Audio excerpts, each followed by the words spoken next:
Hello, my name's Dr. Brett Davies. I'm a barrister and solicitor. How many directors do you need for an Australian proprietary limited company? How many? 2? No.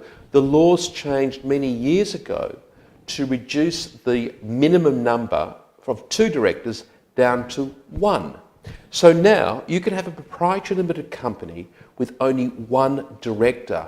And this is an absolute bonanza, because if you are a director of a company and the company goes down, you as a director will probably go down with the company. So there is big risk.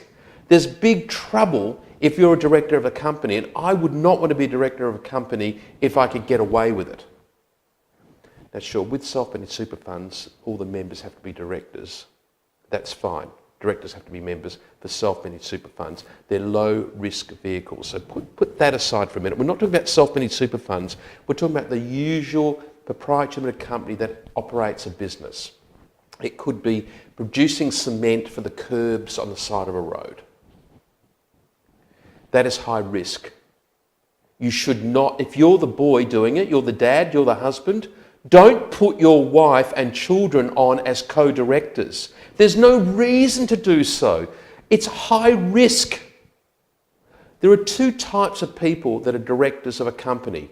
Now, I'm not talking about self-managed super funds, so please stop thinking about self-managed super funds. I'm talking about just normal running businesses.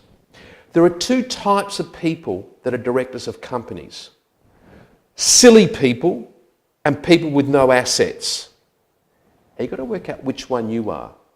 If you've got no assets, be a director. Great idea.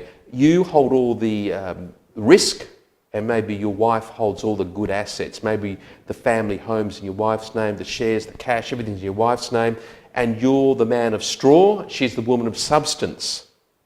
In which case, you are the director of the company, you and you alone. There's no point in you risking your wife as a director of the company. So you can see I'm quite passionate that you should not be a director of a company unless you really, really need to be one. And if you are, make sure you have no assets in your name. Remember, there's 2 types of people that are directors: silly people and people with no assets. You work it out for yourself. Just touching back about putting all your assets in your wife's name, just remember that the family court will, if you ever get divorced, they will cut up the cake to make it fair and equitable. So it makes no difference that all your assets are in your wife's name. The family court will, you've been married for 8, 10 years, will probably split it back 50-50 or close there too. I'm talking about asset protection. I'm talking about not being a director if you can get away with it. Don't be a director of a company. It's high risk. The situation is different for self-managed super funds. You have to be a director, and they're a low-risk environment. But if you're a normal mum and dad business, then it's best not to be a director. If you're holding the company, you've got the company just to hold passive things like shares, it doesn't matter too much, but you might well find as life goes on, you start using the company for something else, and it can become quite risky. Now, I can hear someone saying, Dr. Davies has forgot about the corporate veil and that a company provides limited liability. That's rubbish.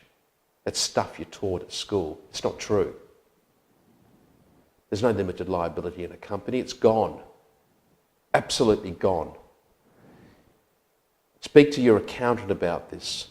If your company is trading insolvently and you can't pay your debts, you will go down as a director personally liable for those debts. Put that aside.